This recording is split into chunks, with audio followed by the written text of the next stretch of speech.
nagbalot sa aking paningin. Kahit simpleng ngiti mo ay nagpabago ng mundo ko. Ang bawat sandali nating magkasama, parang tula't awit, at akala ko'y walang makakapagpalayo sa atin. Mga yakap, halik at kwentong walang katapusan. Ito ang mga alaala na naipon sa aking puso.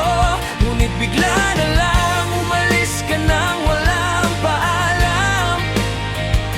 Naiwan ako parang walang bukas na magiging masigla pa.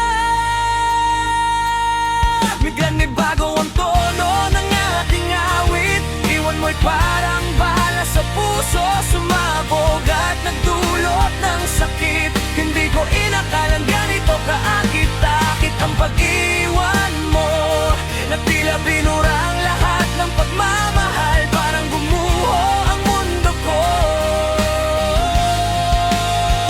Sa mga kalsadang tinitirhan ng ating alaala, ang mga puno parang nagpapahiwatig ng lungkot at panghihinayang.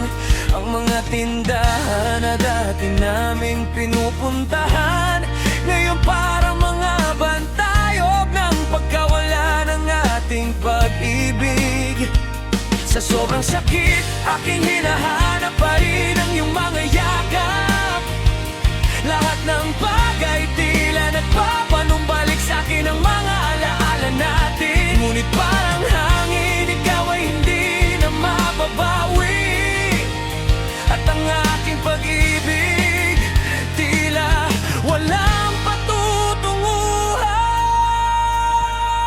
Ngayon ako'y naiwan sa dilim ng iyong pag-iwan. Damdamin ko'y parang puno ng putik, hindi na makagalaw. Lumuluha ako sa gabi habang iniisip ang iyong mundo, na wala na akong lugar kahit sa iyong alaala. Ang pag-ibig natin parang bulaklak na namulaklak, ngunit bigla na lang nawala sa dilim na gabi. At ako'y naiwan nag-iisa sa landas ng puso na puno ng lungkot ng kahapon. Sa bawat pag-iyak aking hinahanap ang iyong mga yakap, ngunit wala ka na, parang bula sa tubig na wala sa paningin. Ang paglayo mo parang isang malaking suliranin na hindi ko mawawala kahit gaano po pa kabisig. Pero kailangan kong lumaban para sa aking kinabukasan. Hindi ko dapat hayaan na ang sakit ng paglayo mo ay sumakop sa akin. Ako'y magsisimula muli sa isang bagong landas, kahit mahirap matutupad ko ang aking mga pangarap.